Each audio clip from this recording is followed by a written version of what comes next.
ಏನನ್ನು ಮಾತನಾಡ? ನಾನು ನಿನ್ನ ವೈರ ಪಕ್ಷದವನೆಂದು ಅರಿತಿದ್ದರೂ ಕೂಡ ನನ್ನನ್ನು ಇಷ್ಟೊಂದು ದೂರ ಏತಕ್ಕಾಗಿ ಕರೆತಂದೆ ದೇವ? ಕರ್ಣ, ನೀನು ವೈರ ಪಕ್ಷದವನೆಂತಾಗುವೆ? ನೀನು ನನ್ನ ಪ್ರಿಯ ಬಂಧು, ಪ್ರಥಮ ಪಾಂಡವ, ಕುಂತಿದೇವಿಯ ಜ್ಯೇಷ್ಠ ಪುತ್ರ. ಏನು? ನಾನು ನಿನ್ನ ಪ್ರಿಯ ಬಂಧುವೆ? ಹೌದು ಕರ್ಣ. ಪ್ರಥಮ ಪಾಂಡವನೇ? ಸತ್ಯವಾಗಿಯೂ ಕರ್ಣ. ಕುಂತಿದೇವಿಯ ಜ್ಯೇಷ್ಠ ಪುತ್ರನೇ? ನಿಜವಾಗಿಯೂ ಕರ್ಣ. ಪರಮಾತ್ಮ, ಇದು ನಿಜವಾಗಿಯೂ ಸತ್ಯ ಸಂಗತಿ ಕರ್ಣ. ಓ, ಇದು ತಿಳಿಯಿತು. ಇದು ಯುದ್ಧ ಕಾಲ. ನೀನು ಮೊದಲೇ ಪಾಂಡವರ ಪಕ್ಷಪಾತಿ. ಅವರ ತಲೆಗಳನ್ನು ಕಾಯಲೆಂದೇ ಈ ರೀತಿ ನನ್ನನ್ನು ವಂಚಿಸುತ್ತಿರುವೆ ಆ ಮಾಧವ. ಕರ್ಣ, ನನ್ನ ಮಾತು ಸತ್ಯವೆಂದು ನಂಬು ಕರ್ಣ. ಸತ್ಯವೆಂದು ನಂಬಲಿ? ಹೌದು ಕರ್ಣ. ಪರಮಾತ್ಮ, ಸತ್ಯವೆಂದು ನಂಬಲು ಸಹಜವಾದ ಆಧಾರಗಳೇನಿವೆ ದೇವ? ಏಕಿಲ್ಲ ಕರ್ಣ. ಹಿಂದೆ ನಿನ್ನ ತಾಯಿಯಾದ ಕುಂತಿದೇವಿಯು ಕನ್ನಿಕಾವಸ್ಥೆಯಲ್ಲಿದ್ದಾಗ ದೂರ್ವಾಸ ಮುನಿಗಳಿಂದ 5 ಮಂತ್ರಗಳ ಉಪದೇಶ ಪಡೆದು ಅವುಗಳು ಫಲಿಸುವವೋ ಇಲ್ಲವೋ ಎಂಬ ಚಾಪಲ್ಯದಿಂದ ಮೊದಲನೇ ಮಂತ್ರವಾದ ಸೂರ್ಯ ಮಂತ್ರವನ್ನು ಜಪಿಸಿದಾಗ ನೀನು ಜನಿಸಿದೆ. ಲೋಕಾಪವಾದಕ್ಕೆ ಎದರಿದ ನಿನ್ನ ತಾಯಿಯು ನಿನ್ನನ್ನು ಗಂಗಾ ನದಿಯಲ್ಲಿ ತೇಲಿಬಿಟ್ಟಳು. ಆಗ ನೀನು ಸೂತರ ಕೈಗೆ ಸಿಕ್ಕಿ ಅವರ ಲಾಲನೆ ಪಾಲನೆಗಳಿಂದ ಬೆಳೆದು ಈಗ ದುರ್ಯೋಧನನ ಆಸ್ಥಾನದಲ್ಲಿ ಮಾಂಡಲಿಕನಾಗಿರುವೆ ಕರ್ಣ. ಪರಮಾತ್ಮ, ಕುಲಯೀನಲ್ಲ ಕೇಳೆಲ್ಲ ಮಾತ ಕರ್ಣ. ಕುಲಯೀನಲ್ಲ ಕೇಳೆಲ್ಲ ಮಾತ ರವಿ ಅಂಶದಲವತರಿಸಿದವ ಕುಮಾರವ ದುರದೀರ ಕುಮಾರವ. ಕರ್ಣ,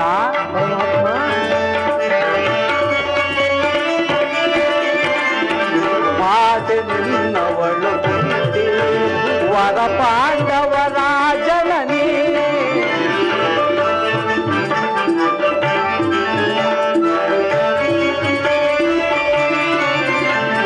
ಮಾತೆ ನಿನ್ನವಳು ಕುಂತಿ ವರ ಪಾಂಡವರ ಜನನಿ. ದರೆಯ ಬೆಳಗುವ ರವಿಯ ಕರುಣದೆ, ದರೆಯ ಬೆಳಗುವ ರವಿಯ ಕರುಣದೆ ಮಹಾಮಹಿಮನೆಂದೆ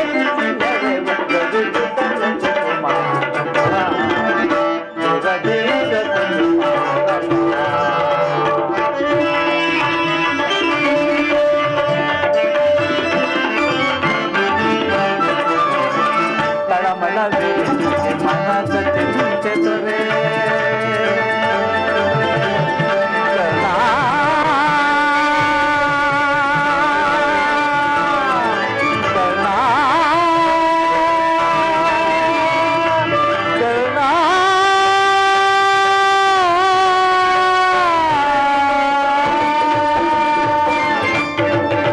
ತಳಮಳವೇದಗೆ ಮನದ ಚಿಂತೆ ತೊರೆ ಅಮಿತ ಭುವನದೋ ಕೀರ್ತಿಯ ಪಡೆವೆ.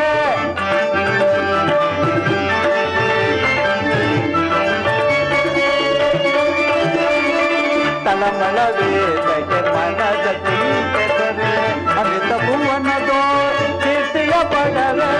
ಘನತರವೆನಿಸಿದ ಮೇದಿನಿಯೊಳು ನೀ,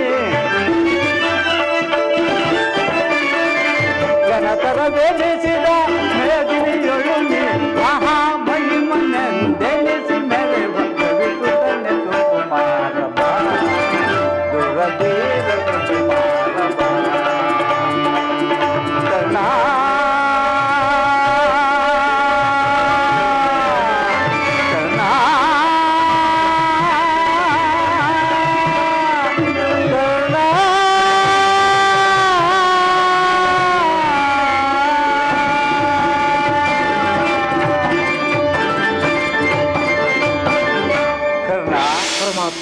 ಈಗಲೂ ನನ್ನ ಸಂಗಡ ಬಾ. ಆ ಕೌರವರನ್ನು ಪಾಂಡವರನ್ನು ನಿನ್ನ ಪಾದದ ಮೇಲೆ ಕೆಡಹುವೆನು. ಅವರಿಂದಲೂ ಸಾಮಂತ ರಾಜರಿಂದಲೂ ಓಲೈಸಿಕೊಂಡು ರತ್ನ ಸಿಂಹಾಸನದ ಮೇಲೆ ಕುಳಿತು ರಾಜ್ಯಭಾರ ಮಾಡುವೆಯಂತೆ ಬಾ ಕರ್ಣ. ಪರಮಾತ್ಮ, ಹಾಗಾದರೆ ಲೋಕೈಕ ವೀರರಾದ ಪಾಂಡವರು ನನ್ನ ಸಹೋದರರೇ. ಸತ್ಯವಾಗಿಯೂ ಕರ್ಣ. ಪರಮ ಭಾಗ್ಯವತಿ ಜನನಿ ಕುಂತಿದೇವಿಯು ನನ್ನ ಹೆತ್ತ ಮಾತೆ. ಹೌದು ಕರ್ಣ. ಇವರೊಡನೆ ಕೂಡಿ ಬಾಳುವ ಇದುವರೆಗೂ ಬಂಧು ವರ್ಗದವರು ಯಾರೆಂದು ವ್ಯಥಪಡುತ್ತಿದ್ದ ನನಗೆ ಪರಮಾತ್ಮ ಇಂದು ಇಂಥವರೇ ನಿನ್ನ ಬಂಧು ವರ್ಗದವರೆಂದು ತಿಳಿದ ಬಳಿಕ ನನ್ನ ಮನಸ್ಸಿನಲ್ಲಿ ಎಂತಹ ಉಭಯ ಸಂಕಟ. ಇದು ನಿಜವಾಗಿಯೂ ಸತ್ಯ ಸಂಗತಿಯೇ ಕರ್ಣ. ನೀನು ಆರಾಧಿಸುತ್ತಿರುವ ಆ ಸೂರ್ಯ ದೇವನಾಣೆಗೂ ನಿನ್ನ ಜನ್ಮ ವೃತ್ತಾಂತ ಸತ್ಯ ಸತ್ಯ ಸತ್ಯ. ಹಾ, ನನ್ನ ಭಾಗ್ಯದ ದುರ್ವಿದೆಯೇ ನನ್ನನ್ನು ಎಷ್ಟೊಂದು ವಿಧವಾಗಿ ಕಾಡುತ್ತಿರುವೆ. ದೇವಾ ಶೋಧನೆಗೆ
ಕರ್ಣ, ಒಂದು ಕಡೆ ಆಶ್ರಯ ನೀಡಿ ಆದರಿಸಿದ ಪ್ರಭು ಕೌರವೇಶ್ವರ, ಮತ್ತೊಂದು ಕಡೆ ಸೋದರ ವಾತ್ಸಲ್ಯವೆಂಬ ಪಾಶವನ್ನು ಕೊರಳಿಗೆ ಸುತ್ತಿಕೊಂಡಿರುವ ಆ ಪಾಂಡವರು.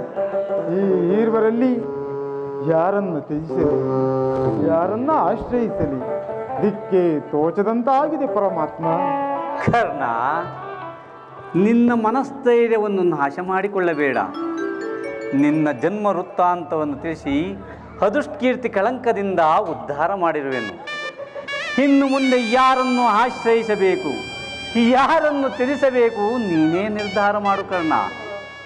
ಮತ್ತೊಂದು ವಿಚಾರ ಕರ್ಣ, ಪರಮಾತ್ಮ, ನಿನ್ನ ತಾಯಿಯಾದ ಕುಂತಿದೇವಿಯು ನಿನ್ನನ್ನು ನೋಡಿದಾಗಲೆಲ್ಲ ದೇವ, ಈ ಕರ್ಣನಾರು, ಇವನನ್ನು ನೋಡಿದರೆ ನನಗೆ ಮರುಕ ಉಂಟಾಗುತ್ತದೆ ಎಂದು ಕೇಳುತ್ತಿದ್ದಳು. ಆಕೆಗೆ ನಿನ್ನ ವಿಚಾರವನ್ನು ತಿಳಿಸಿ ಬಂದಿರುವೆನು. ಆಕೆಯು ನಿನ್ನನ್ನು ನೋಡಲು ಗಂಗಾ ತೀರಕ್ಕೆ ಬರುವಳು. ನೀನು ಸಹ ಅಲ್ಲಿಗೆ ಹೋಗು ಕರ್ಣ. ಮನಸ್ಸಂತೋಷದಿಂದ ಬರುವ ಆಕೆಯ ಮನಸ್ಸನ್ನು ನೋಯಿಸಬೇಡ. ನಾನು ಬಂದು ಬಹಳ ವೇಳೆ ಆಯಿತು, ನಾನಿನ್ನು ಹೊರಡಲೆ? ತಮ್ಮ ಚಿತ್ತಪ್ರಭು, ಹಾಗಾದರೆ ಲೋಕೈಕವ ವೀರರಾದ ಪಾಂಡವರು ನನ್ನ ಸಹೋದರರೇ. ಪರಮ ಭಾಗ್ಯವತಿ ಜನನಿ ಕುಂತಿದೇವಿಯು ನನ್ನ ಎತ್ತ ಮಾತೆ. ಇವರೊಡನೆ ಕೂಡಿ ಬಾಳುವ ಭಾಗ್ಯವು ನನ್ನ ಹಣೆಯಲ್ಲಿ ಬರೆಯಲಿಲ್ಲ. ಇದುವರೆಗೂ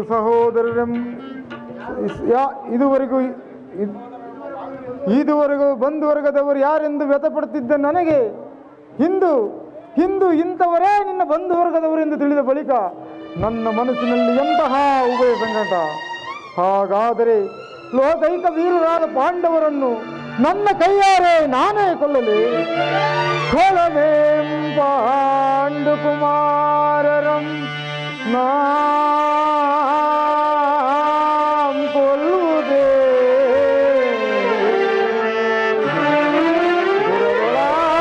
ತಮ್ಮಂದಿರಂ ನಾಂ ಕೊಲ್ಲುವುದೇ ಕೊಲಗಾಂ ಬಿಟ್ಟಡೆ ಕೌರವೇಂದ್ರನು ಈ ಧರೆಯೋಯ್ ಸಿರಿ ಸಂಪತ್ತಿನಿಂಬಾಳ್ವೆನೆ ಛಲದಿಂಪಾರ್ತನರುಂಡವಂ ತಡಿದು ಮಸ್ವಾಮಿಗೆ ಆನಂದವಂ ಫಲಿಸಂತಾಗದೆ ಪಾರ್ಥನ ಘೋರ ಶರಕ್ಕೆ ನಾಂ ತುತ್ತಾಗಲೇ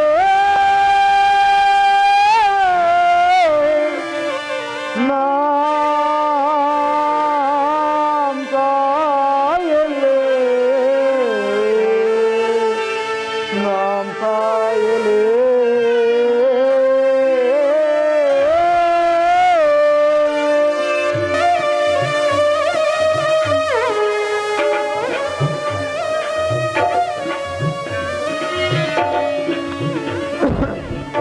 ಕರ್ಣ, ಕರ್ಣ,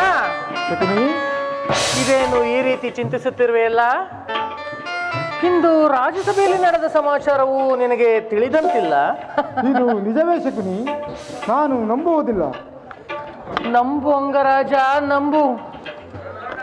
ಕರ್ಣನ ಉದಾರ ಹೃದಯವನ್ನು ತಿಳಿಯದ ಆ ಕೌರವರು ಈ ರೀತಿ ನಡೆಯುವುದರಲ್ಲಿ ಆಶ್ಚರ್ಯವೇನು? ದುರ್ಯೋಧನನಲ್ಲಿ ನಿನಗಿರುವ ಸ್ನೇಹ ಮತ್ತು ರಾಜಭಕ್ತಿಯ ಭರವಸೆಯಿಂದ ಅವರು ಈ ರೀತಿ ನಿನ್ನನ್ನು ಕುವಕ್ಷವಾಗಿ ಮಾತನಾಡಲು ಹಿಂಜರಿಯಲಿಲ್ಲ. ದುರ್ಯೋಧನನು ಎಲ್ಲವನ್ನು ಕೇಳಿದರೂ ಕೇಳದವನಂತೆ ಸುಮ್ಮನಿದ್ದು ಬಿಡೋನು. ಕರ್ಣ, ನಿನ್ನನ್ನು ನೋಡುತ್ತಿದ್ದರೆ ನನಗದೆಷ್ಟೊಂದು ದುಃಖವಾಗುವುದು ಗೊತ್ತೇ? ಸ್ನೇಹದಲ್ಲೂ ವಂಚನೆ ಶಕುನಿ. ನಿಜವಾಗಿಯೂ ನನ್ನ ರಕ್ತ ಕುದಿಯುತ್ತಿದೆ. ಸಭೆಯಲ್ಲೇನು ನಡೆಯಿತು ಮನಮಾಚದೆ ಹೇಳು ಶಕುನಿ. ಕೃಷ್ಣನು ರಾಜಸಭೆಯಿಂದ ಹೋದ ಕೂಡಲೇ ಮೂರ್ಛಿತನಾದ ದುರ್ಯೋಧನನು ಎಚ್ಚೆತ್ತನು. ಅವನಾಗ ಹಸಿದ ಹೆಬ್ಬುಲಿಯಂತೆ ಆರ್ಭಟಿಸುತ್ತ ಕ್ರೋಧದಿಂದ ಬುದ್ಧಿ ಹೋದವನಾಗಿ ಭೀಷ್ಮ ದ್ರೋಣಾದಿಗಳನ್ನು ಪಾಂಡವರ ಪಕ್ಷದವರೆಂದು ನಿಂದಿಸಿದನು. ಕಡೆಗೆ ಪಾಂಡವರೊಡನೆ ಯುದ್ಧಕ್ಕೆ ಸನ್ನಿಧವಾಗುವಂತೆ ಸಮಸ್ತ ಸಾಮಂತರಿಗೂ ಆಜ್ಞಾಪಿಸಿದನು. ಮತ್ತು ಕರ್ಣನಿಗೆ ಸೇನಾಧಿಪತ್ಯವನ್ನು ವಹಿಸಬೇಕೆಂಬ ತನ್ನ ಇಚ್ಛೆಯನ್ನು ಪ್ರಕಟವಾಗಿ ವಿವರಿಸಿದನು, ಎಲ್ಲವೂ ತನ್ನಿಚ್ಛೆಯಂತೆ. ಆದರೆ ಆದರೆ ಆ ಭೀಷ್ಮನು, ಗುರುಪಿತಾಮಹರು ಏನು ಹೇಳಿದರು ಶಕುನಿ? ಅಸೂಯೆಯಿಂದ ಭೀಷ್ಮನು ಆ ರೀತಿ ಹೇಳಲಾರ. ಆದರೆ ಆತನ ಮಾತಿನಿಂದ ನಿನ್ನ ಸೇನಾಧಿಪತ್ಯದ ಆಸೆಯು ಭಂಗವಾಯಿತು ಕರ್ಣ, ಭಂಗವಾಯಿತು. ನಾನು ಯಾವಾಗಲೂ ಸೇನಾಧಿಪತ್ಯಕ್ಕೆ ಆಶಿಸಿದವನಲ್ಲ. ಆದರೆ ದುರ್ಯೋಧನನಿಗೆ ನನ್ನಲ್ಲಿದ್ದ ವಿಶ್ವಾಸವನ್ನು ತಿಳಿಸುವಂತೆ ಮಾಡಿದವರಾರು ಶಕುನಿ? ನೀನು ರಥವನ್ನೇರಿ ಕೃಷ್ಣನೊಡನೆ ಹೋದೆ ಅಷ್ಟೇ. ಈ ವಿಷಯವನ್ನು ಭೀಷ್ಮನು ದುರ್ಯೋಧನನಿಗೆ ತಿಳಿಸಿದರು ಅಂತಿದೆ. ತಂತ್ರಿಯಾದ ಕೃಷ್ಣನ ಸವಿನುಡಿಗಳಿಗೆ ನೀನು ವಶನಾದೇನೋ ಎಂದು ದುರ್ಯೋಧನನಿಗೆ ಸಂದೇಹ. ಗುರುಕುಲದರಸರು ಈ ಕರ್ಣನ ಸ್ವಾಮಿ ನಿಷ್ಠೆಯನ್ನು ಇನ್ನೂ ತಿಳಿದಿಲ್ಲವೇ ಶಕುನಿ? ತಿಳಿದಿವರು ಅವರು. ಆದರೇನು, ಕೃಷ್ಣನಿಗೂ ನಿನಗೂ ನಡೆದ ಮಾತಿನ ರಹಸ್ಯವನ್ನು ತಿಳಿಯದ ಹೊರತು ನಿನಗೆ ಸೇನಾಧಿಪತ್ಯವನ್ನು ಕೊಡಕೂಡದೆಂದು ನಿರ್ಧಾರವಾಯಿತು ಕರ್ಣ. ಇದಕ್ಕೆಲ್ಲ ಕಾರಣನು ಆ ಭೀಷ್ಮನಲ್ಲವೋ? ಯಾರಾದರೂ ಆಗಲಿ. ಆದರೆ ಸಭೆಯಲ್ಲಿ ಕೆಲವರು ನಿನ್ನನ್ನು ತುಚ್ಛೀಕರಿಸಿ ಮಾತನಾಡಲು ಹಿಂಜರಿರಲಿಲ್ಲ ಕರ್ಣ.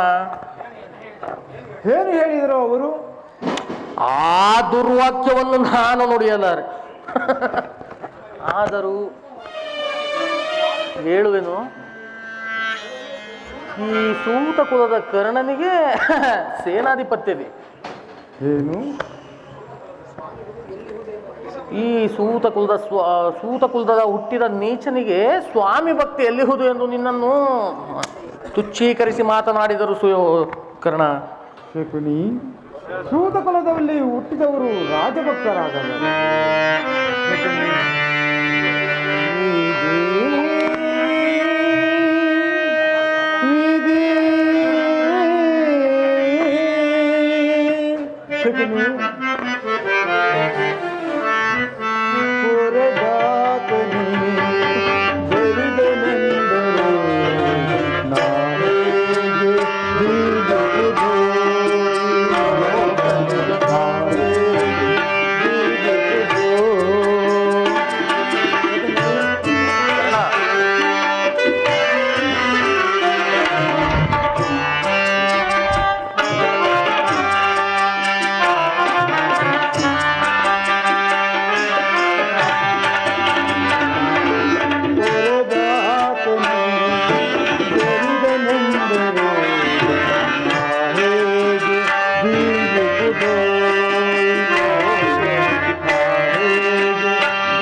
ಕುಲವೆಂದು ಜರಿಯುವುದಾದರೆ ನೆಲವು ಯಾವ ಜಲವು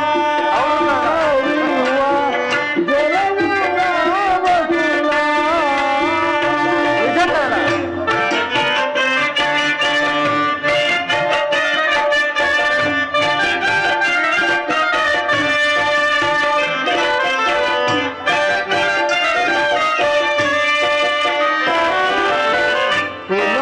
ಕುಲವೆಂದು ಜರಿಯುವುದಾದರೆ ನೆಲವು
ಶಕುನಿ, ಸೂತ ಕುಲದಲ್ಲಿ ಹುಟ್ಟಿದವರು ರಾಜಭಕ್ತರಾಗಬಾರದೆ?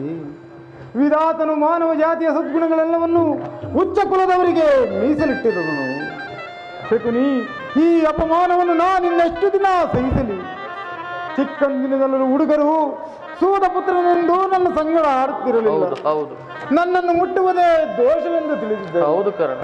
ಹಾಗೂ ನಾನು ಏಕಾಂಗಿಯಾಗಿ ಕಣ್ಣೀರು ಸುರಿಸುತ್ತಾ ಜಗತ್ಕರ್ತನಲ್ಲಿ ಭಿನ್ನವಿಸಿಕೊಳ್ಳುತ್ತಿದ್ದೆ. ಹೇ ಪರಮೇಶ್ವರ, ನನ್ನನ್ನು ಯಾವ ಪಾಪಕ್ಕಾಗಿ ಸೂತ ಕುಲಕ್ಕೆ ತಳ್ಳಿದೆ ಎಂದು ಆ ದಿನಗಳು ಕಳೆದವು. ತಿಳಿವು ಮೂಡಿತು. ಜನ್ಮವು ಆಕಸ್ಮಿಕ ಘಟನೆ. ಗುಣವೇ ಮಾನವನ ಸರ್ವಸ್ವವೆಂದು ತಿಳಿದೆ. ನನ್ನ ಮಾನಾಪಮಾನಗಳು ಗುಣವನ್ನು ಅವಲಂಬಿಸಿದೆ ಎಂದು, ಕುಲವನ್ನಲ್ಲವೆಂದು ನಿಶ್ಚಯಿಸಿದೆ. ಆತ್ಮಶಕ್ತಿಯಿಂದ, ಪ್ರಯತ್ನ ವಿಶೇಷದಿಂದ ನನಗೆ ರಾಜಸ್ಥಾನಮಾನಗಳು ದೊರೆತವು. ಶಕುನಿ, ನಾನಿಂದು ಅಂಗ ದೇಶದ ಅರಸು, ಸಾಮ್ರಾಜ್ಯದ ಮಾಂಡಲಿಕ. ಈಗಲೂ ಈ ದುಷ್ಟಭೂತವು ನನ್ನನ್ನು ಬಿಟ್ಟಿಲ್ಲ ಶಕುನಿ.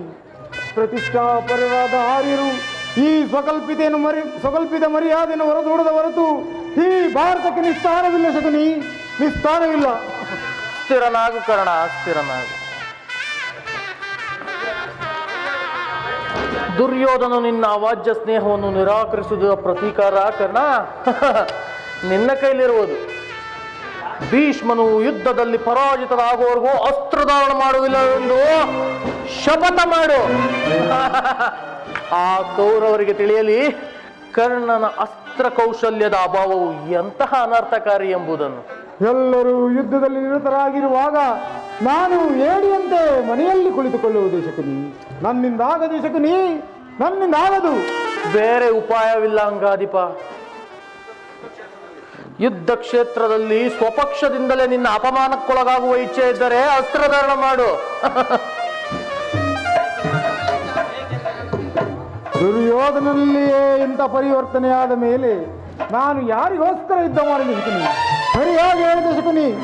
ಭೀಷ್ಮನ ಯುದ್ಧದಲ್ಲಿ ಪರಾಜಿತನಾಗುವವರೆಗೂ ನಾನು ಈ ಅಸ್ತ್ರಗಳನ್ನು ತರುವುದಿಲ್ಲ. ಹೌದು, ಇದೇ ನನ್ನ ಶಪಥ. ಶಪಥವೇನು ನನ್ನ ಪ್ರಾಣಸಕ? ನಿನ್ನನ್ನು ಎಲ್ಲೆಲ್ಲಿಯೂ ಹುಡುಕಿದನು. ಬಂದು ಎಷ್ಟು ಹೊತ್ತಾಯಿತು? ಬಹಳ ಹೊತ್ತಾಗಲಿಲ್ಲ ಗುರುರಾಜ. ಆದರೆ ಒಂದು ಕ್ಷಣವೂ ನಿಲ್ಲುವ ಪ್ರವೃತ್ತಿ ಇಲ್ಲ. ಪುನಃ ನೋಡುವೆನು, ಆಗ ಶಪಥವೇನೆಂದು ನೀನೇ ತಿಳಿಯುವಂತೆ. ಕರ್ಣ, ನಿನಗೊಂದು ಸಂತೋಷದ ವಿಚಾರವಿರುವುದು. ಕ್ಷಮಿಸು ಮಿತ್ರ. ಆರ್ಯರ ಮಧ್ಯೆ ಪದದಳಿತರಾಗಿ ಪಶುಗಳಂತೆ ಜೀವಿಸುವ ಈ ಸೂತಕುಲದವರಿಗೆ ಸಂತೋಷದ ಸುದ್ದಿ. ಕರ್ಣ, ಕರ್ಣ, ಇವನಿಗೆ ಸೇನಾಧಿಪತ್ಯವನ್ನು ವಹಿಸುವುದರಿಂದ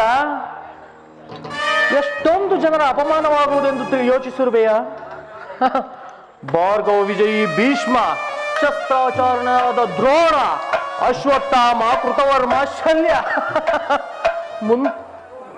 ಇವರೇ ಮುಂತಾದ ಉತ್ತಮ ವರ್ಣದ ಮಹಾರಥಿಕರನ್ನು ಬಿಟ್ಟು ಈ ಸೂತಕುಲದ ಕರ್ಣನಿಗೆ ಸೇನಾಧಿಪತ್ಯವೇ? ಕುಲ ಮರ್ಯಾದೆಯನ್ನು ಧಿಕ್ಕರಿಸುವುದರಂತ ಎಂತಹ ಅನರ್ಥಕಾರಿಯಾಗುವುದೆಂದು ಯೋಚಿಸಿರುವೆಯಾ? ಭೀಷ್ಮ ದ್ರೋಣಾದಿಗಳು ಅಂತರಂಗದಿಂದ ಪಾಂಡವ ಪಕ್ಷಪಾತಿಗಳು. ಅವರೇನಾದರೂ ಅಸಮಾಧಾನಗೊಂಡರೆ ನಿನ್ನನ್ನು ತ್ಯಜಿಸಲು ಕೂಡ ಹಿಂಜರಿಯುವುದಿಲ್ಲ. ಅಲ್ಲದೆ ಭೀಷ್ಮನು ಯುದ್ಧದಿಂದ ಪರಾಜಿತನಾಗುವವರೆಗೂ ನಾನು ಅಸ್ತ್ರಧಾರಣ ಮಾಡುವುದಿಲ್ಲವೆಂದು ಇದೀಗ ಕರ್ಣನು ನಿಷ್ಕಾರಣವಾಗಿ ಶಪಥವನ್ನು ಮಾಡಿರುವನು. ನೀನು ಈ ಸೇನಾಧಿಪತ್ಯವನ್ನು ವಹಿಸಿದರೂ ಅವನು ಈ ಶಪಥವನ್ನು ಮೀರಿ ಈ ಕಾರ್ಯವನ್ನು ಮಾಡುವುದಿಲ್ಲ. ಇದರಿಂದ ಭೀಷ್ಮ ದ್ರೋಣಾದಿಗಳು ಕೋಪಗೊಳ್ಳುವರು. ನಿಧಾನವಾಗಿ ಯೋಚಿಸು ಕುರುರಾಜ. ಸರಿಯಾಗಿ ಹೇಳಿದೆ ಶಕುನಿ. ಹಾಗಾದರೆ ಈಗ ಏನು ಮಾಡುವುದು? ಸೇನಾಧಿಪತ್ಯವನ್ನು ವಹಿಸುವಂತೆ ಭೀಷ್ಮನನ್ನು ಪ್ರಾರ್ಥಿಸು. ನಡೆ ನಡೆ, ಈಗಲೇ ಹೋಗಿ ಭೀಷ್ಮನನ್ನು ಪ್ರಾರ್ಥಿಸು. ಆಗಬಹುದು. ನನ್ನ ಸಂಗಡ ಬಾಬಾವ. ನಡೆ ನಡೆ ನಡೆ, ಕುರುಕುಲದ ರಣಕಲಿ ನೀನಾಗುವೆ ರಣರಂಗದಲ್ಲಿ ರಣಬಲಿ. ನನ್ನನ್ನು ನಿನ್ನ ಹಿತೈಷಿ ನಿನ್ನ ಸೋದರ ಮಾವನೆಂದು ತಿಳಿದಿರೆಯ ಬೆಪ್ಪೆ? ನಾನು ನಿನ್ನ ಮೌಲೆಗಣ್ಣಿನ ಮಾವ. ಇಟ್ಟಿರುವ ಕುರುವಂಶದ ಬುಡಕ್ಕೆ ಕೊಡಲಿ ಖಾವ. ಆ ಕೌರವನು ಕೊಟ್ಟ ಶಕುನಿ ಕೈಲಿ ಜುಟ್ಟ. ಒಟ್ಟಿನಲ್ಲಿ ತಾ ಕೆಟ್ಟ ಪರಲೋಕಕ್ಕೆ ಹೊಂಟ.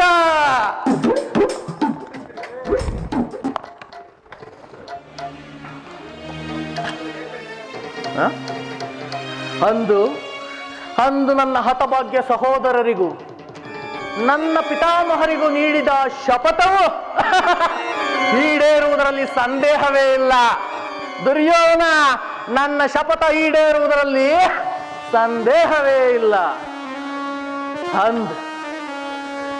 ಅಂದು ನಾ ಮಾಡಿದ ಪ್ರತಿಜ್ಞೆ, ಅಂದಿನ ನನ್ನ ದ್ವೇಷ,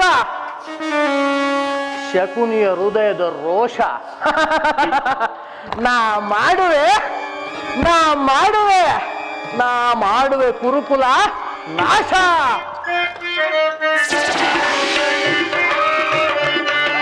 ರೋಷ ವೇಷ ದ್ವೇಷ, ಶಕುನಿಯ ಹೃದಯದ ರೋಷ.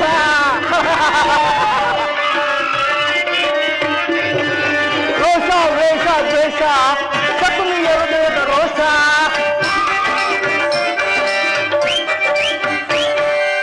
ಯೋಧನ, ಮಾಡುವೆ ನಿನಗೆ ಮೋಸ, ಮಾಡುವೆ ನಿನಗೆ ಮೋಸ. ನಗು ನಗುತ್ತಲೇ ಈಡಿಸುವೆ ಪಾಶ. ರೋಷ ವೇಷ ದ್ವೇಷ, ಶಕುನಿಯ ಪರಮ ದ್ವೇಷ.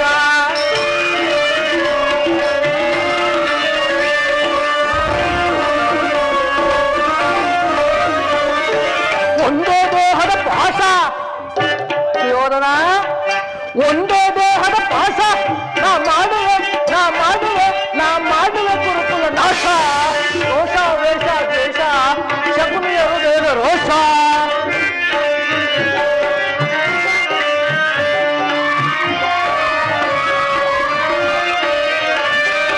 ಸೇಡಿನ ಸರ್ಪದ ರೋಷ.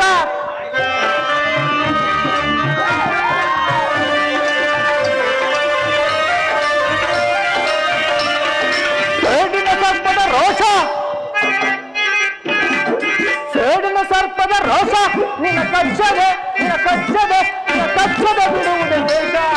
ರೋಷ ವೇಷ ದ್ವೇಷ, ಈ ಶಕುನಿಯ ಪರಮ ದ್ವೇಷ.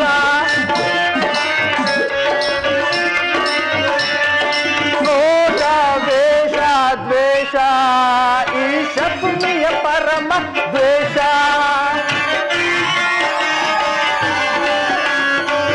ಯೋಧನ,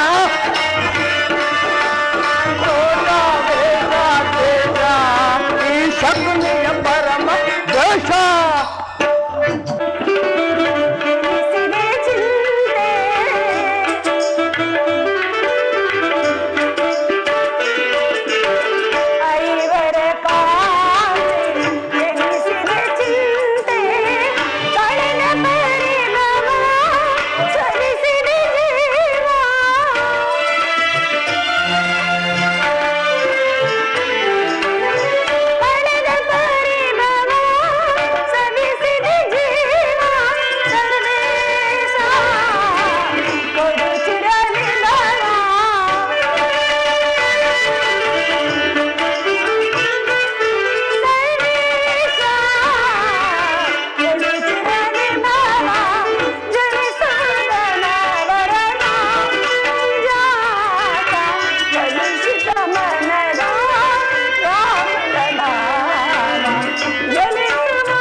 ನಿನ್ನ ಹೊರತಾಗಿ ನನಗೆ ಬೇರೆ ಗತಿ ಯಾರು?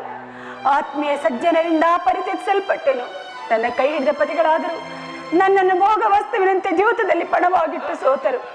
ಹಸ್ತಿನಾವತಿಯ ರಾಜಸಭೆಯಲ್ಲಿ ಸರ್ವರ ಸಮಕ್ಷಮ ದುಶ್ಯಾಸನದಿಂದ ಅಪಮಾನಿತಳಾದೆನು.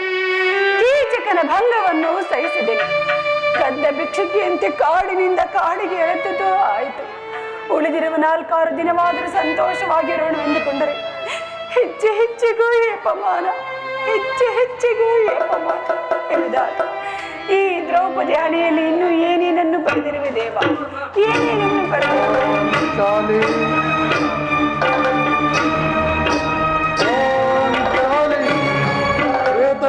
ಇವಳೇಕೆ ಈ ರೀತಿ ಚಿಂತಾಮಗ್ನಳಾಗಿ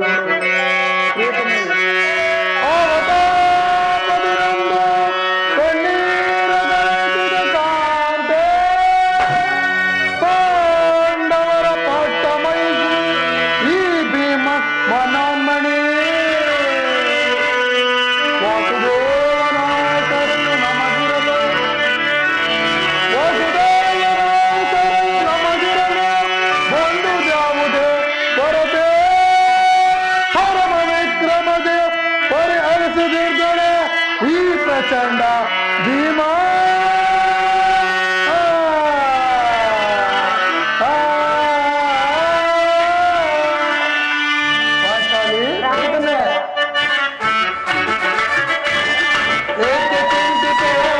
ದ್ರುಪದ ನಂದಿನಿ ಅದೇಕೆ ಚಿಂತಿತೆ ದ್ರುಪದ ನಂದಿನಿ ಭಯವ ಬಿಡ ಪಾಂಚಾಲಿ ಪರಮ ಸದ್ಗುಣಿ ಪ್ರಿಯ ಏಕೆ ಚಿಂತಿತೆ ದ್ರುಪದ ನಂದಿನಿ ಹೃದಯಗಳದಿರು ಸುಗುಣಸಿ ಅತಿರತರಿಂಗಳಗೋಡೆ ಹೃದಯಗಳದಿರು ಸುಗುಣಸಿ ಅತಿರತರಿಂಗಳಗೋಡೆ ಕಡುಮಗಾಂಧರವರನ್ನ ವಧಿಸಬಿಡುವ ದುರದಿಗೆ ಕಡುಮಗಾಂಧರವರನ್ನ ವಧಿಸಬಿಡುವ ದುರದಿಗೆ ಹೊರಗಟ್ಟೆ ಅದ ಮಟ್ಟಿಗೆ ಹೊರಗಟ್ಟೆ ಹುಡಿಗಟ್ಟೆ ಅದ ಮಟ್ಟಿಗೆ ಪ್ರಿಯ ಏಕೆ ಚಿಂತಿತೆ ದ್ರುಪದ ನಂದಿನಿ ಭಯವ ಬಿಡ ಪಾಂಚಾಲಿ ಪರಮ ಸದ್ಗುಣಿ ಪ್ರಿಯ ಏಕೆ ಚಿಂತಿತೆ ದ್ರುಪದ ನಂದಿನಿ ಹೃದಯವಾಸ ಭವನೆಯ ಮರೆಯುವೇನೆ ಕರುಣೆಯ ಹೃದಯವಾಸ ಭವನೆಯ ಮರೆಯುವೇನೆ ಕರುಣೆಯ ಕಪಟತನದ ವಂಚಕರ ಹೃದಯವನ್ನು ಕೇಳದ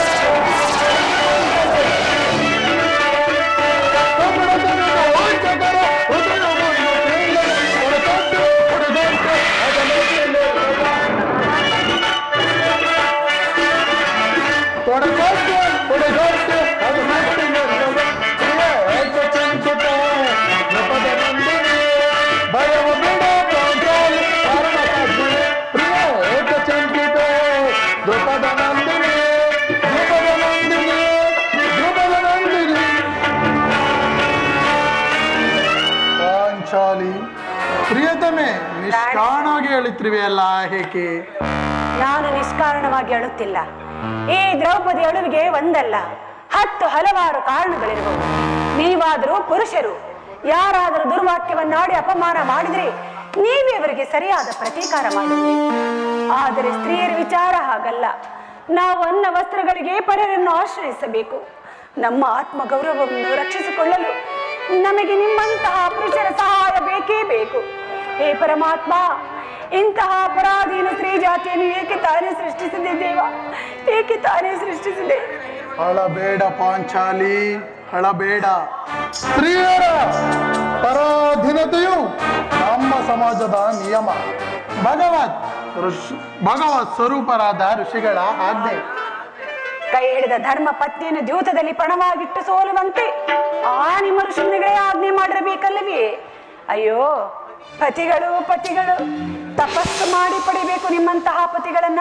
ಅಣ್ಣನ ಒಂದು ದಿನದ ಅವಿವೇಕತನದಿಂದಾದ ಈ ನಿಂದನೆಯು ನಮ್ಮನ್ನು ಸಾಯುವವರೆಗೂ ಬಿಟ್ಟಿದ್ದಲ್ಲ ಪಾಂಚಾಲಿ.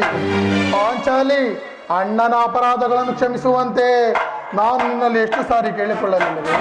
ಆದದ್ದು ಹಾಗೆ ಹೋಯಿತು, ಅದನ್ನು ಮರೆತು ಬಿಡು. ಈ ದಿನ ನೀನೇಗೆ ಹೀಗಿರುವೆ ಎಂದು ನನ್ನೊಡನೆ ತಿಳಿಸಬಾರದೆ? ಅದರಿಂದಾಗುವ ಪ್ರಯೋಜನವಾದ್ರೆ ಏನು? ಎಷ್ಟೇ ಆಗಲಿ ನೀನು ನಿಮ್ಮ ಅಣ್ಣನ ಆಜ್ಞಾಧಾರಕನು. ಪಾಂಚಾಲಿ, ಈಗ ನಾನು ಯಾರ ಆಜ್ಞಾಧಾರಕನೂ ಅಲ್ಲ. ಹಾಗಾದ್ರೆ ಹೇಳುವೆ ಕೇಳು. ಈ ದಿವಸ ದೇವೇ ದರ್ಶನಕ್ಕೆಂದು ಹಸ್ತಿನಾಂಬೆಯ ಮಂದಿರಕ್ಕೆ ಹೋಗಿದ್ದೆ. ಅಲ್ಲಿಗೆ ಆ ದುರ್ಯೋಧನನ ಪತ್ನಿಯಾದ ಭಾನುಮತಿಯು ಬಂದಿದ್ದಳು. ಅವಳು ನನ್ನನ್ನು ನೋಡಿ ನಕ್ಕು, ನಿನ್ನ ಪತಿಗಳಾದರೂ ವಾಸಕ್ಕಾಗಿ ಇದು ಗ್ರಾಮವನ್ನು ಬೇಡಲು ದ್ಯೋತನನ್ನು ರಾಜ್ಯಸಭೆಗೆ ಕಳುಹಿಸಿದ್ದಾರೆ, ಇನ್ನೇನು ಸಂಧಿ ಆಗುವುದರಲ್ಲಿದೆ, ಆಗಲಾದ್ರೂ ಬಿಟ್ಟಿದೆ ನಿನ್ನ ಮುಡಿಗಟ್ಟುವೆ ಅಷ್ಟೇ ಎಂದು ಪರಿಹಾಸ್ಯ ಮಾಡಿದಳು ಸ್ವಾಮಿ. ದುರ್ಯೋಧನನೊಡನೆ ಪುನಃ ಸಂಧಿಗೆ ಪ್ರಯತ್ನ. ಹಾಗಾದರೆ ನನ್ನ ಸಂದೇಹವು ನಿಶ್ಚಯಿತು. ಪಾಂಚಾಲಿ ರಾಯಮಾನಕ್ಕೆ ಯಾರು ಹೋಗಿರುವರು? ಮತ್ತಿನ್ನಾರು? ನಮ್ಮಣ್ಣನಾದ ಶ್ರೀಕೃಷ್ಣ ಪರಮಾತ್ಮನಲ್ಲವೇ? ಗೋಪಿಕಾಂಗನೆಯರ ವಿಲಾಸ ವಿಭ್ರಮೆಗಳಲ್ಲಿ ಮಗ್ನಾದ ಆಯುಧಪತಿಯು ಯುದ್ಧವನ್ನು ಮರೆಯುವುದು ಸಹಜ. ಅರ್ಜುನನು ದ್ವಾರಕೆಯಿಂದ ಹಿಂತಿರುಗಿದಾಗಲೇ ಹೀಗಾಗಬಹುದೆಂದು ನಾನು ತಿಳಿದಿದ್ದೆ. ಪಾಂಚಾಲಿ ಪ್ರಾಣೇಶ್ವರ, ಭಾನುಮತಿಗೆ ಏನೆಂದು ಉತ್ತರವನ್ನು ಕೊಟ್ಟೆ? ಪ್ರಶ್ನೆಗೆ ಸರಿಯಾದ ಉತ್ತರವನ್ನೇ ಕೊಟ್ಟಿದ್ದೆ. ಏನೆಂದು? ನಿನ್ನ ಕಟ್ಟಿದ ಮುಡಿಯನ್ನು ಬಿಡಿಸುವವರೆಗೂ ನನ್ನ ಬಿಚ್ಚಿದ ಮುಡಿಯನ್ನು ಕಟ್ಟುವುದಿಲ್ಲ ಭಾನುಮತಿ ಎಂದು. ಬಾಪು ಪಾಂಚಾಲಿ ಬಾಪು.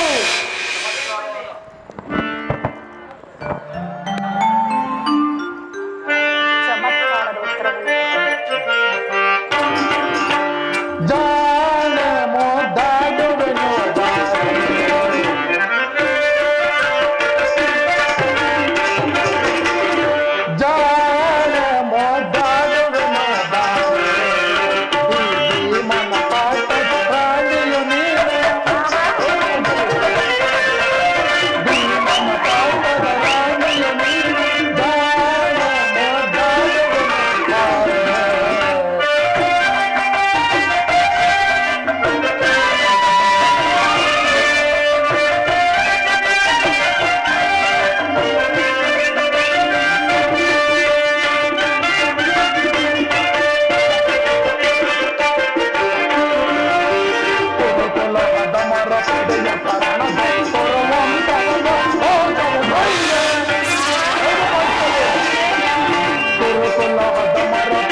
ನೀನು ನಮ್ಮ ಸಂಗಡ ಒಂದಿಷ್ಟು ಕದನ ಹಾರದಲ್ಲಿಯೇ ನಿನ್ನ ಚತುರತೆಯನ್ನು ಮುಗಿಸಿದ್ದೆ ಎಂದು ತಿಳಿದಿದ್ದೆ.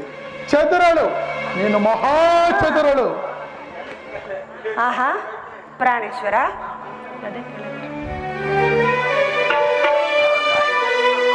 ಸಮಯವಿದೆ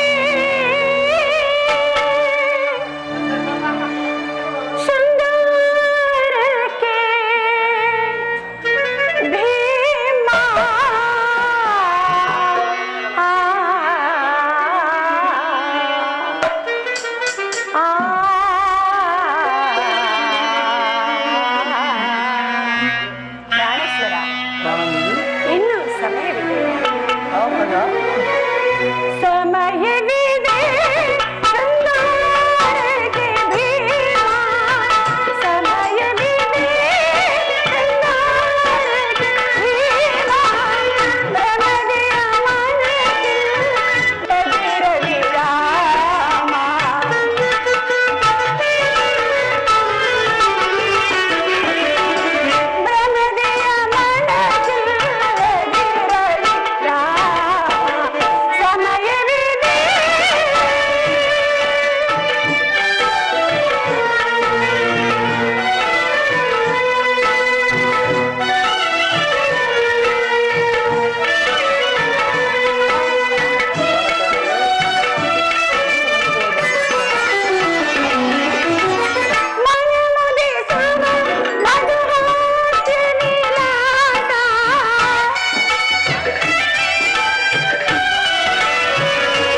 ಪಾಂಚಾಲಿ, ನೆನಪಿದೆಯೇ? ಹಿಂದೆ ಒಂದು ದಿನ ಈ ನನ್ನ ಬಿಚ್ಚಿದ ಕೇಶರಾಶಿಯನ್ನು ನೋಡಿ ಕುರುಕುಲಾಂತಕ ಕಾಳ ರಾತ್ರಿ ಎಂದು ಸಂಬೋಧಿಸಿದ್ದೆ. ಮತ್ತೆ ಇನ್ನು ಏನೇನನ್ನು ಹೇಳಿದ್ರಿ, ನೆನಪಿದೆಯೇ? ಪುನಃ ನನ್ನ ಬಾಯಿಂದ ಪ್ರತಿಜ್ಞೆ ವಾಕ್ಯಗಳನ್ನು ಕೇಳಲು ಅಪೇಕ್ಷಿಸುವ ಪಾಂಚಾಲಿ, ಮಾಡಿದ ಪ್ರತಿಜ್ಞೆಯನ್ನು ಮರೆಯುವಂತ ಬೇಡಿಯಲ್ಲ ಈ ಜಗಜ್ಜಟ್ಟಿ ಭೀಮ. ಹೇಳುವುದು ಮಾತ್ರವಲ್ಲ, ಹೇಳಿದಂತೆ ನಡೆದುಕೊಳ್ಳಬೇಕೆನ್ನುವುದೇ ನನ್ನ ಇಚ್ಛೆ. ಆದ್ರೇನ್ ಮಾಡುವುದು? ಎಷ್ಟೇ ಆಗ್ಲಿ ನೀನು ನಿಮ್ಮ ಅಣ್ಣನ ಆಧಾರಕನು. ಪಾಂಚಾಲಿ, ಸುಮ್ಮನೆ ನನ್ನನ್ನು ಕೆರಳಿಸಬೇಡ. ಈಗ ನಾನು ಯಾರೋ ಆಜ್ಞಾಧಾರಕನೂ ಅಲ್ಲ. ಶಾಂತಿಯನ್ನು ಬಯಸುವವರು ಶಾಂತಿಯ ಪ್ರಸ್ತಾಪದಲ್ಲಿ ತೊಡಗಲಿ. ನಾನು ಯೋಧವನ್ನು ಆತುರದಿಂದ ನಿರೀಕ್ಷಿಸುತ್ತಿರುವೆನು. ಧರ್ಮ ಪರಾಯಣನಾದ ಯುಧಿಷ್ಠಿರನು ದುರ್ಯೋಧನನ ಅನಂತ ತಪ್ಪುಗಳನ್ನು ಕ್ಷಮಿಸಬಹುದು, ಆದರೆ ನಾನು ಮಾತ್ರ ಕ್ಷಮಿಸುವುದಿಲ್ಲ.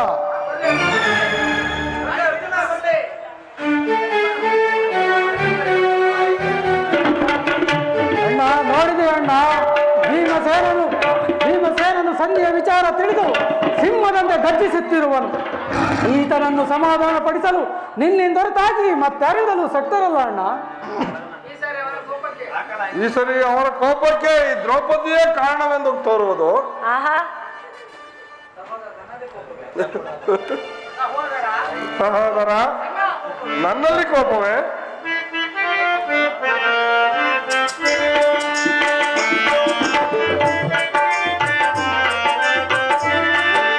ಬಿಡು ಕೋಪವ ಮನವೇ, ಅನೋದ ಬಿಡು ಕೋಪವ ಮನವೇ.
ನನ್ನಲ್ಲಿ ಕೋಪವೇ?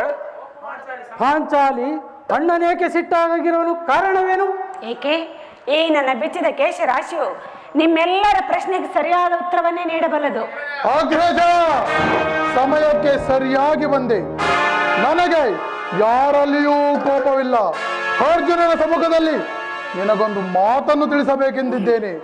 ಈ ಸಂಧಿಯ ಪ್ರಸ್ತಾಪವು ನಿಮಗೆ ಉಚಿತವಾಗಿ ಕಾಣಬಹುದು. ಅರ್ಜುನನು ಅನುಮೋದಿಸಿರಬಹುದು, ನಕುಲ ಸಹದೇವರು ಕೂಡ ಸುಮ್ಮನಿರಬಹುದು. ಆದರೆ ಈ ದಾಸ್ಯ ವೃತ್ತಿಯನ್ನು ಪಾಂಡವರ ಕಳಂಕವೆಂದು ಭಾವಿಸುವೆನು. ಕಂಡವರ ಮನೆ ಬಾಗಿಲಿಗೆ ಸಂಧಿಯಾಚನೆ ಮಾಡಲು ಪಾಂಡು ರಾಜೇಂದ್ರನು ನಮ್ಮನ್ನು ಪುತ್ರರಾಗಿ ಪಡೆಯಿಲ್ಲ. ಈ ಅಪಮಾನವು ನಿಮಗೆ ಸಹ್ಯವಾಗಬಹುದು, ಆದರೆ ಯುದ್ಧಕ್ಕಾಗಿ ನಿಮ್ಮ ಅನುಮತಿಯನ್ನಾಗಲಿ ಅರ್ಜುನನ ಸಹಾಯವನ್ನಾಗಲಿ ನಾನಿನ್ನು ಅಪೇಕ್ಷಿಸುವುದಿಲ್ಲ. ನಾನು ಈ ಗದಾ ಜಗದ ಮಹಾಯುಧ, ಈ ಗದಾ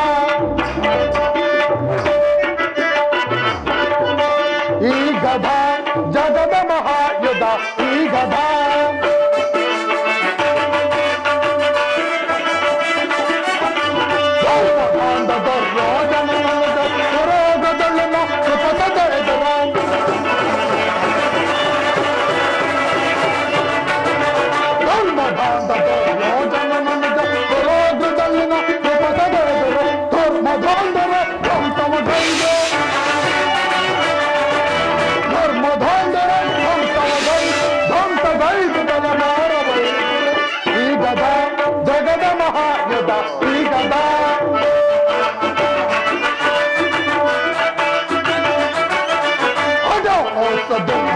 ಕೌರವ ಗಟ್ಟಿ ಸಮರದಿ ಮುಷ್ಟಿಯುದ್ಧದಿ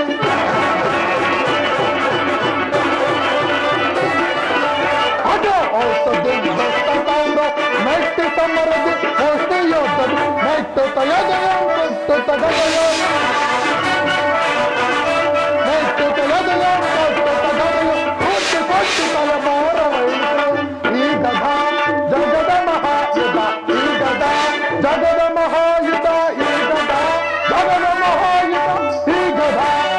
ನಾನು ಮತ್ತು ನನ್ನ ಗದೆ ಇವೆರಡೇ ಕುರುಕುಲ ವಂಶವನ್ನು ಸಮೂಲನವಾಗಿ ನಾಶ ಮಾಡಬಲ್ಲವು. ನೀವು ನಿಶ್ಚಿಂತರಾಗಿ ಸಂಧ್ಯೆ ಪ್ರಸ್ತಾಪದಲ್ಲಿ ತೊಳೆಯಿರಿ. ನಾನು ನನ್ನ ಪ್ರತಿಜ್ಞೆಯಂತೆ ನಡೆಯುವೆನು. ನಿಲ್ಲು ಸಹೋದರ, ಈ ಕೋಪವನ್ನು ತಡೆಯುವ ಶಕ್ತಿ ನನಗಿಲ್ಲ. ಕೋಪ ಬೇಡ ಭೀಮಸೇನ. ಅಣ್ಣನು ನಮಗಿಂತ ಹಿರಿಯವನು. ಆತನ ಮಾತಿಗೆ ಎಂದಾದರೂ ವಿರುದ್ಧವಾಗಿ ನಡೆದುಕೊಂಡಿದ್ದೇವೆ. ಏನು ಹೇಳುವೆ ಪಾಂಚಾಲಿ? ಧರ್ಮವೆಂದು ಪರಿತಪಿಸುತ್ತಾ ಕ್ಷತ್ರಿಯ ಧರ್ಮವೇನೆಂಬುದನ್ನು ಮರೆಯುವುದು ನಿಮ್ಮೆಲ್ಲರಿಗೂ ಉಚಿತವನ್ನಿಸ್ತಲ್ಲವೇ? ಪಾಂಚಾಲಿ, ನಾವು ಶಾಂತಿಗಾಗಿ ಸರ್ವ ಪ್ರಯತ್ನವನ್ನು ಮಾಡುತ್ತಿರುವೆವು. ರಾಜೇಂದ್ರ, ಧೌಮ್ಯನನ್ನು ಸಂಧಿಗೆ ಕಳುಹಿಸಿ ಅಪಮಾನ ಹೊಂದಿದಿರಿ. ಕುಲ ಪುರೋಹಿತರನ್ನು ಕಳಿಸುವುದಕ್ಕೆ ಮದುವೆ ಆಮಂತ್ರಣ ಕೂಟವಲ್ಲವೆಂಬ ಪರಿಜ್ಞಾನವೂ ನಿಮಗಿಲ್ಲದೆ ಹೋಯಿತು. ಪುನಃ ಶ್ರೀಕೃಷ್ಣ ಪರಮಾತ್ಮನನ್ನು ಕಳುಹಿಸಿ ಅಪಮಾನಕ್ಕೆ ಗುರಿ ಮಾಡಿದ್ರಲ್ಲ ಎನ್ನುವುದೇ ನನ್ನ ಚಿಂತೆ. ಏನೇ ಕೋಲಾಹಲ? ಜಯ ಜಯ ಕೃಷ್ಣ, ಜಯ ಜಯ ಕೃಷ್ಣ. ಅರ್ಜುನ, ನಾನಿನ್ನು ಹೊರಡುವೆನು. ಈ ಸಂಧಿಯ ಫಲಾಫಲಗಳನ್ನು ಕೇಳುವುದರಿಂದ ನನಗಾಗುವ ಪ್ರಯೋಜನವಿಲ್ಲ. ನಿಮ್ಮ ಪೌರುಷವರ್ಧನ ಪುರಸ್ಕಾರ ನಿಮಗಿರಲಿ. ಪ್ರತಿಜ್ಞೆಯಂತೆ ನಡೆಯುವ ಸ್ವಾತಂತ್ರ್ಯ ಮಾತ್ರ ನನಗಿರಲಿ. ನಿಲ್ಲು ಸಹೋದರ. ಅದೋ ಅತ್ತ ನೋಡಿ, ಯದುಪತಿಯು ನಗುನಗುತ್ತಾ ಇತ್ತ ಕಡೆಯೇ ಬರುತ್ತಿರುವನು. ರಾಜಸಭೆಯ ಸಮಾಚಾರವೇನೆಂಬುದಾಗಿ ತಿಳಿದು ನಂತರ ನೀನು ಇಚ್ಛೆಯಂತೆ ಮಾಡು.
ಸಜ್ಜನರೆಲ್ಲರೂ ಪಾಪದ ಕಾರ್ಯವ ನಸಗುತ್ತಲಿರುವರು. ಪಾಪದ ಕಾರ್ಯವ ನಸಗುತ್ತಲಿರುವರು. ಧರ್ಮದ ನೆಪದಿಂದ ಧರ್ಮ ಪತಿಗಳನ್ನು ಧರ್ಮದ ನೆಪದಿಂದ ಧರ್ಮ ಪತಿಗಳನ್ನು ನಿರ್ಮೂಲ ಮಾಡುವ ಧರ್ಮವರು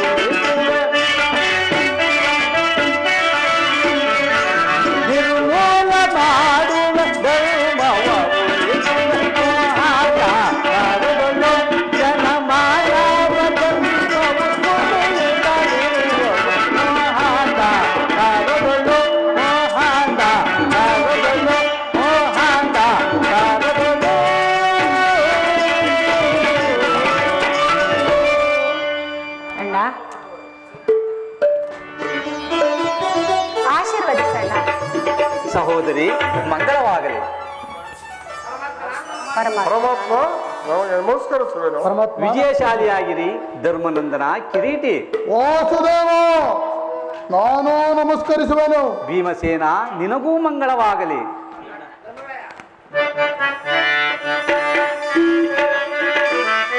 ದೇವಕಿ ನಂದನ ದೇವಜನಾರ್ದನ ದೇವಕಿ ನಂದನ ದೇವಜನಾರ್ದನ ಅವಪದಗಳಿಗೆ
ಪರಮಾತ್ಮ ಹೋದ ಕಾರ್ಯವೇನಾಯಿತು? ಹೋದವರಾರು ಕೃಷ್ಣನಲ್ಲವೇ? ಎಲ್ಲವೂ ಸಮರ್ಪಕವಾಗಿಯೇ ನಡೆಯಿತು. ಭೀಷ್ಮ ದ್ರೋಣಾದಿಗಳು ಬಹುವಾಗಿ ಸನ್ಮಾನಿಸಿದರು ಮತ್ತು ರಾಜಸಭೆಯಲ್ಲಿ ಸ್ವಾಗತಿಸಿ ವಿಧ ವಿಧವಾಗಿ ಉಪಚರಿಸಿದರು. ಸಂಧಿಯ ವಿಚಾರವೂ ನಡೆಯುತ್ತೆ. ಓಹೋ, ನಡೆಯಿತು. ಪಾಂಚಾಲಿ ಇಲ್ಲಿರುವುದು ನನಗೆ ಸಾಧ್ಯವಿಲ್ಲ. ಅವರಿಷ್ಟರ ನಡೆಯಲಿ. ನನಗೆ ತೋರಿದನ್ನು ನಾನು ಮಾಡುವೆನು. ನಿಧಾನಿಸಿ, ನಮ್ಮ ಅಣ್ಣನ ಮಾತಾದ್ರೂ ಮುಗಿಯಲಿ. ನಿಮ್ಮ ಅಣ್ಣನ ಮಾತು ಮುಗಿಯೋದ್ರಲ್ಲಿ ನನ್ನ ತಾಳ್ಮೆಯೇ ಮುಗಿಯುವುದು. ಯದುಪತಿ, ಸಭೆಯಲ್ಲಿ ಏನು ನಡೆಯಿತು? ಧರ್ಮನಂದನ, ಎಲ್ಲವೂ ತಕ್ಕ ರೀತಿಯಲ್ಲಿ ನಾನು ನಿರೀಕ್ಷಿಸಿದಂತೆಯೇ ನಡೆಯಿತು. ನಾನಿನ್ನು ತಡೆಯಲಾರ ರುಕ್ಮಿಣಿಪತಿ. ಈ ಸಮಸ್ಯೆಯ ಮಾತುಗಳು ಹೇಗೆ ಬೇಡ. ಆಗ್ರಜನ ಅಪೇಕ್ಷೆಯಂತೆ 5 ಗ್ರಾಮಗಳಿಗೆ ಸಂಧಿ ಐತೆ. ನಾನು ಹೋಗಿದ್ದು ಅದಕ್ಕಾಗಿಯಲ್ಲ ಭೀಮಸೇನ. ಈಗ ತಿಳಿಯಿತು ಕೃಷ್ಣ ನಿನ್ನ ಅಭಿಮತ. ಅಜ್ಞಾತವಾಸದಿಂದ ಅರ್ಜುನನು ಬಳೆ ತೊಟ್ಟನು. ಈ ಸಂಧಿ ಹೆಸರಿನಲ್ಲಿ ನಮ್ಮೆಲ್ಲರಿಗೂ ಬಳೆ ತೊಡಿಸಲು ಉಣಿಸಿರುವೆಯಾ? ಯಾದವಾಗ್ರಿಣಿ ಪಾಂಡು ಪುತ್ರ ಮೇಲೆ ನನಗೆ ಇಷ್ಟೊಂದು ಆಕ್ರೋಶ ಬೇಕೆ? ಧರ್ಮನಂದನ, ನಿನಗೆ ಇಷ್ಟೊಂದು ಅಸಹನೆ ಏಕೆ? ಸ್ವಲ್ಪ ಸಮಾಧಾನ ತಂದುಕೊಂಡು ನನ್ನ ಮಾತುಗಳನ್ನು ಕೇಳು. ಇದು ನಿನಗೆ ಹೆಚ್ಚಿಗೆ ಸಂಬಂಧಿಸಿದ ವಿಚಾರ ಎಂದು ನಾನು ಹೇಳಲಿಲ್ಲವೇ? ಈ ಸ್ವಾಭಿಮಾನ ಶೂನ್ಯ ಸಂಧಾನದೊಡನೆ ಈ ಪ್ರಚಂಡ ನನಗೆ ಕಾಂತವಾದ ಸಂಬಂಧ ಇರುವುದು, ಅತ್ಯಂತ ನಿಕಟವಾದ ಸಂಬಂಧವಿರುವುದು. ಕೃಷ್ಣ ಮುಂದೇನಾಯಿತು? ರಾಜಸಭೆಯಲ್ಲಿ ನಿಮ್ಮ ಸಂದೇಶವನ್ನು ತಿಳಿಸಿದನು. ಅವರೆಲ್ಲರೂ ಒಪ್ಪಿದರು. ಯಾರು ಒಪ್ಪಿದರು? ಭೀಷ್ಮ ದ್ರೋಣ ಮುಂತಾದವರು. ಇನ್ನು ನನಗಿಲ್ಲಿ ಕೆಲಸವಿಲ್ಲ. ಈ ದುರ್ವಾರ್ಧನೆಯನ್ನು ಕೇಳೆಂಬುದು ನಿನ್ನ ಇಚ್ಛೆ ಆಯಿತು ಕೃಷ್ಣ. ಅದನ್ನು ಸಾಧಿಸಿದೆ. ನಿಮ್ಮ ಪೌರುಷವರ್ತನೆ ಪುರಸ್ಕಾರವು ಗೃಂಜಿಸಿ ಭೀಮನು ಇದರಲ್ಲಿ ಯಾವ ಭಾಗವನ್ನು ಅಪೇಕ್ಷಿಸುವುದಿಲ್ಲ. ಯಾಜ್ಞಸೇನಿ, ನಿರಾಶರಾಗಬೇಡ. ಈ ಭೀಮನು ಬದುಕಿದ್ದರೆ ನಿನ್ನ ಸೇಡನ್ನು ತೀರಿಸುವನು. ನಿಲ್ಲು ಭೀಮಸೇನ, ನಿಲ್ಲು. ನೀನು ನಿಜವಾಗಿಯೂ ಇಡುಂಬಾಪತಿಯೇ ಸರಿ. ಇಷ್ಟೊಂದು ಕೋಪವಲ್ಲದಿದ್ದರೆ ಆ ರಕ್ಕಸಿಯನ್ನು ಆಳುವುದಾದರೂ ಹೇಗೆ ಸಾಧ್ಯ? ಸ್ವಲ್ಪ ಸಮಾಧಾನದಿಂದ ನನ್ನ ಮಾತನ್ನು ಪೂರ್ಣವಾಗಿ ಕೇಳು. ಕೃಷ್ಣ, ಸುಮ್ಮನೆ ನನ್ನನ್ನು ಕಾಡಬೇಡ. ಈ ಸಂಧಿಯ ಸುದ್ದಿಯು ನನಗೊಪ್ಪದು. ಭೀಮಸೇನ, ನಿನಗೆ ಒಪ್ಪುವ ವಿಚಾರ ಹೊಂದಿರುವುದು. ಆ ದುರ್ಯೋಧನು ನಿನಗೆ ಒಂದು ಸಂದೇಶವನ್ನು ಕಳಿಸಿರುವನು. ದುರ್ಯೋಧನನ ಸಂದೇಶ? ಆ ಕುನ್ನಿ ದುರ್ಯೋಧನನ ಸಂದೇಶ. ಹಾಗಾದರೆ ಅದರ ಉದ್ದೇಶ ಸಂಧಿಯಲ್ಲ ಕೃಷ್ಣ. ಹೇಳು, ಏನೋ ಸಂದೇಶ? ಭೀಮಸೇನ, ಅದನ್ನು ಕೇಳುವ ಮೊದಲು ನೀನು ನನ್ನ ಬಳಿ ಸಮಾಧಾನದಿಂದ ಕೈಕಟ್ಟಿ ಕುಳಿತುಕೊಳ್ಳಬೇಕು. ಇಲ್ಲ, ನಿಂತಿದಂತೆ ಹೇಳಿ ಏನೋ ಸಂದೇಶ. ನೀನು ಕುಳಿತುಕೊಳ್ಳದ ಹೊರತು ನಾನು ಹೇಳುವುದಿಲ್ಲ ಭೀಮಸೇನ. ಕೃಷ್ಣ, ಪರಿಹಾಸ್ಯವೇ? ಭೀಮಸೇನ, ನಿನ್ನನ್ನು ಕಂಡರೆ ನನಗೆ ಅಷ್ಟೊಂದು ಭಯವಾಗುವುದಯ್ಯ. ಎಲ್ಲಿ ನಿನ್ನ ಗದಿಯನ್ನು ಸ್ವಲ್ಪ ದೂರವಾಗಿಡು, ನನ್ನ ಪಾರ್ಶ್ವದಲ್ಲಿ ಈಗ ಕುಳಿತುಕೋ, ಆಗ ನಿನಗೆ ಒಂದು ಪ್ರಿಯವಾದ ಸಂದೇಶವನ್ನು ತಿಳಿಸುವೆ. ಕೃಷ್ಣ, ನಿನ್ನ ಅಪೇಕ್ಷೆ ಅಂತ ಕುಳಿತುಕೊಳ್ಳುವೆನು. ಈಗಲಾದರೂ ಹೇಳಿ ಏನೋ ಸಂದೇಶ. ನೀನು ಕೋಪ ಮಾಡುವುದಿಲ್ಲವಷ್ಟೇ? ಅದೋಗಲಿ. ಹಾಗಾದರೆ ನೀನು ನನ್ನ ಬಂದಿ. ಕ್ಷಣಕಾಲ ಮಾತ್ರ. ಆ ಸಂದೇಶವನ್ನು ಕೇಳುವ ಇಚ್ಛೆ ಇದ್ದರೆ ಅರ್ಜುನ, ಈ ಗದೆಯನ್ನು ಕ್ಷಣಕಾಲ ಹಿಡಿದರು. ಆಗಲಿ ಪರಮಾತ್ಮ. ಸಮೀಪಕ್ಕೆ ಬಾ, ನಾನು ಹೇಳಿದಂತೆ ಮಾಡಬೇಕು ಕಂಡೆಯ. ನಿನ್ನ ಮಾತನ್ನು ನಾನು ಎಂದಾದರೂ ಮೀರಿರುವನೇ ಕೃಷ್ಣ. ಹಾಗಾದರೆ ತೆಗೆದುಕೋ ಈ ಹಗ್ಗವನ್ನು. ಇದೊಂದು ಕಡೆ ಪುರಸ್ಕಾರ ರೂಪವಾಗಿ ದೊರೆಯಿತು. ಇದರಿಂದ ನಿನ್ನ ಪತಿಯ ಕೈಗಳನ್ನು ಭದ್ರವಾಗಿ ಬಂಧಿಸು. ಅಣ್ಣ, ಬಂಡಿ ಬಂಡಿ ಅನ್ನವನ್ನು ತಿನ್ನುವ ಈ ಚಂಡ ಭೀಮನ ಕೈಯನ್ನು ಬಂಧಿಸಲು ಸಾಧ್ಯವೇ? ಇದೇನು ಪರಿಹಾಸ್ಯ ಕೃಷ್ಣ? ಪರಿಹಾಸ್ಯವಲ್ಲ ಸಹೋದರಿ, ಶತ್ರುಗಳ ಎಡೆಮುರಿಯನ್ನು ಬಿಡಿಸುವುದರಲ್ಲಿ ನೀನು ಮಹಾಪಂಡಿತಿಯಂತೆ. ಹಾಗೆಯೇ ನಿನ್ನ ಪತಿಯ ಕೈಗಳನ್ನು ಕಟ್ಟಲು ಬರುವುದೇನೋ ನೋಡು. ಓಂಚಾಲಿ ಪ್ರಾಣೇಶ್ವರ, ಕೃಷ್ಣನಿಗಿಂತ ನಮ್ಮ ಕೈಗಳನ್ನು ಬಂಧಿಸು. ಕೋಪ ಮಾಡೋದಿಲ್ಲ ತಾನೇ?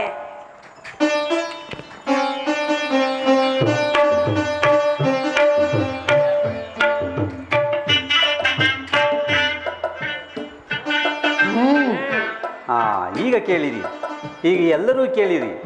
ಈ ಭೀಮನನ್ನು ಬಂಧಿಸಿರುವ ಈ ಹಗ್ಗವು ಈ ದಿನ ದುರ್ಯೋಧನ ರಾಜಸಭೆಯಲ್ಲಿ ನನ್ನ ಅಂಗಾಂಗಗಳನ್ನು ಬಂಧಿಸಲು ಅನುವಾಗಿತ್ತು. ಯಾರು?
ಏನು ಹೇಳಿದೆ ಕೃಷ್ಣ?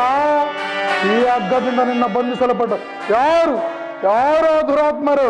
ಮತ್ತಿನ್ಯಾರು ಭೀಮಸೇನ?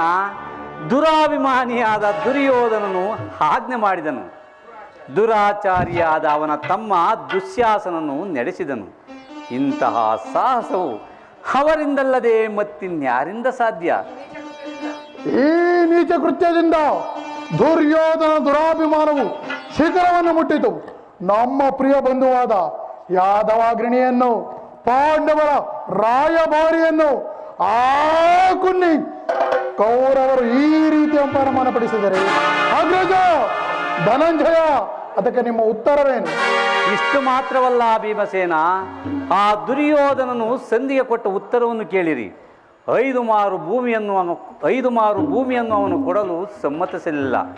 ನೀವು ಯುದ್ಧವನ್ನು ಅಪೇಕ್ಷಿಸುವುದಾದರೆ, ಸಂಧಿಯನ್ನು ಅಪೇಕ್ಷಿಸುವುದಾದರೆ ಅದು ರಣಾಂಗಣದಲ್ಲಿ ಮತ್ತು ಶಸ್ತ್ರಾಸ್ತ್ರಗಳ ಆಸ್ಥಾನದಲ್ಲಿ ದೊರಕುವುದಂತೆ.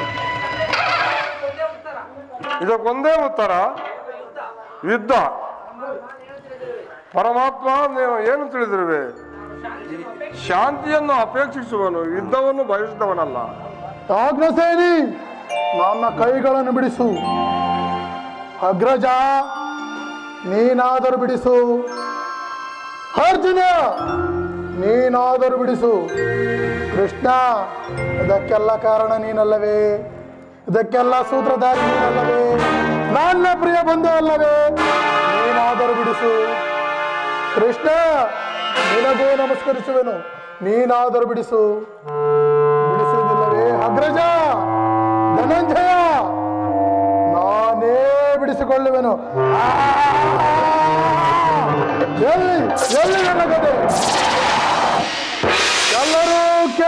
ಪ್ರತಿಜ್ಞೆಯನ್ನು. ವೈರಿ ಕುರುಕುಲಹದ ಮರನು ಒದಿಸುವೆನು. ವೈರಿ ಕುರುಕುಲಹದ ಮರನು ಒದಿಸುವೆನು. ಸಿರಿಯಂ ಮೆರೆದು ದುರಹಂಕಾರನು. ಸಿರಿಯಂ ಮೆರೆದು ದುರಹಂಕ ಧೈರ್ಯರಿಸಬಲ್ಲ ತಂದಿನಿಂದ ವೈರಿ ಕುರುಕುಲಹದ ಮರನು ಒದಿಸುವೆನು. ಅದರೆಂಬುವ ಹತ್ತರಿಹಿಲ್ಲ ತಪ್ಪಿದ ಕಣ್ಣಿಗಳು. ಅನುದರೆಂಬುವ ಹತ್ತರೆಯಲ್ಲ ತಪ್ಪಿದ ದುರುಳರ ಕಣ್ಣಿಗಳ ಮಕ್ಕಸವೆಲ್ಲ ಬದಲಿಸಿ ನಮಗ ನ್ಯಾಯವೇ ಮಕ್ಕಸವೆಲ್ಲ ಬದಲಿಸಿ ನಮಗ ನ್ಯಾಯವೇ ತೆಗೆದರಂತೆ ಲೆಕ್ಕಿಸದೆ ಕನ್ನಡಗತಿ ಮಾಡಿ ಮುಖ್ಯಿಸದೆ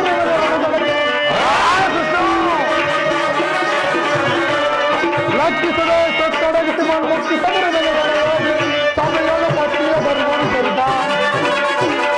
ಸಭೆಗಳು ಪಟ್ಟಿಯ ಬರುವುದು ದೂರ್ಮೂಲ ಎದೆಯನ್ನು ಬರೆದ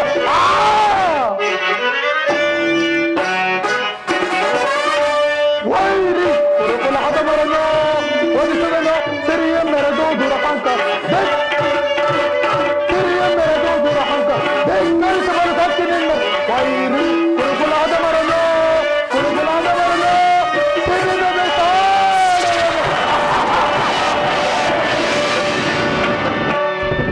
ಆ ದಿನ ದುರ್ಯೋಧನ ಒಡ್ಡಹೊಗಳದಲ್ಲಿ ನಮ್ಮ ದುರ್ದೈವವು ಕೌರ್ಯದ ಪರಮಾವಧಿಯನ್ನು ಮುಟ್ಟಿದಾಗ ದುಶ್ಯಾಸನಿಂದ ಅಪಮಾನಗೊಂಡು ದೇಶಿಯಾಗಿ ಪಾಂಚಾಲ ರಾಜ ನಂದಿಯ ಸಮ್ಮುಖದಲ್ಲಿ ಆ ದಿನ ಶಪಥವನ್ನು ಮಾಡಿದ್ದೆ.